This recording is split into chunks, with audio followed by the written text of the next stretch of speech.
is Violis, Jesus Rodolfo, and I wanted to talk about my instrument and how I actually found him and how I wanted it to be from the very beginning, how to choose an instrument.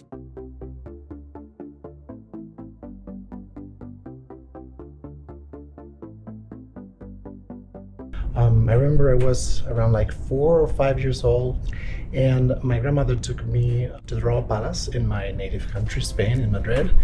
And they have this beautifully luscious collection of instruments, string quartet with an extra cello and an extra viola.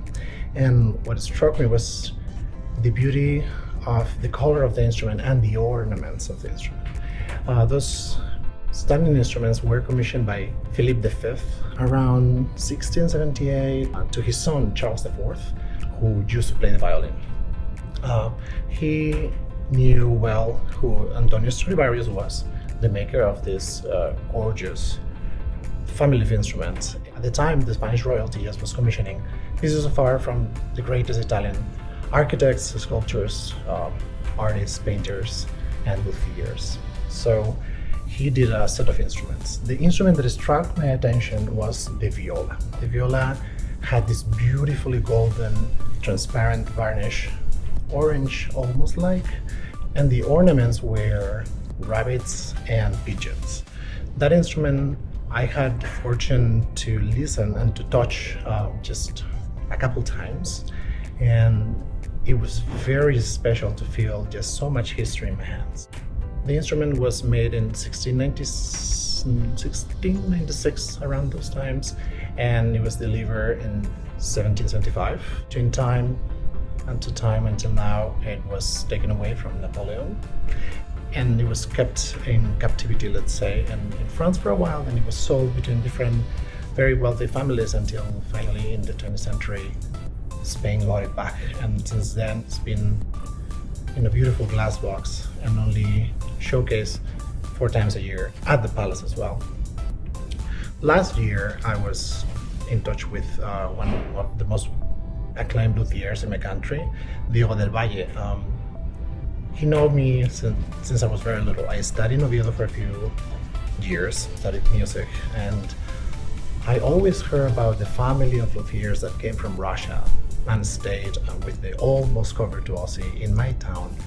And I always had the fortune to listen to these gorgeous musicians play beautifully and inspire me a lot. And they had both old instruments and new instruments. So among them, some of them were made by Pavel Schutz, which was their luthier, and Diego del Valle studied with him. So here we come to my viola, which is made after that Stradivarius viola at the Royal Palace in Madrid.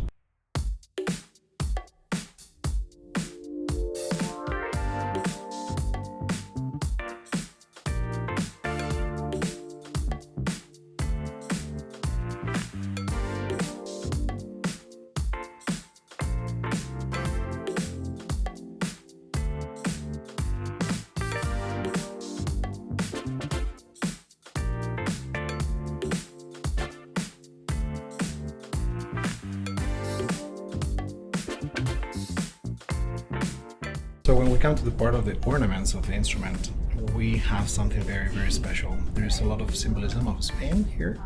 The rabbits, after having the Greeks come in like 6,000 before Christ, and then later on the Romans, the name of Spain passed from Iberia, which was meant after the river Iber, to Hispania after Hispan, which means rabbit. So the rabbit represents Spain as the land of the rabbit, and then the pigeons, we had so many wars throughout history. So the only way to communicate on those times was by messenger pigeons. So this is the other symbolism.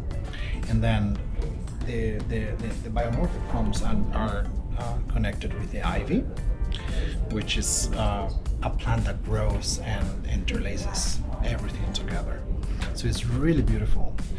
In the original one, those ornaments are painted, in the copy are carved, and there's ebony powder on top of them, and it's sanded, and it becomes just part of the wood. Then the other beautiful striking component of the ornamentation is the rhombus and the circles made of camel bone.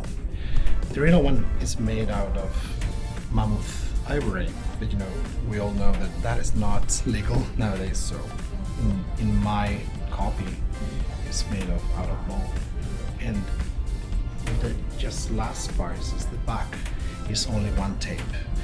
The varnish is fully transparent. It's linen oil varnish made after rosin from tree, and it gives a sense of lightness and freshness and just pure beauty that really strikes the eye when you first see the instrument, both the original and the copy. The original one was one instrument out of 4 family of instruments that would only sound together. I take the viola with me and I open it and I feel like I have a piece of my own homeland that I bring everywhere. So I feel really very, very fortunate. I think it's very important to have an instrument that you connect with, that you feel that you have your own voice through it. And the most important thing, every time you play it, you feel like you are part of it and he's part of you. So I really feel very, very fortunate to play this gorgeous instrument, and well, I'll show you how it sounds. Hope you like it.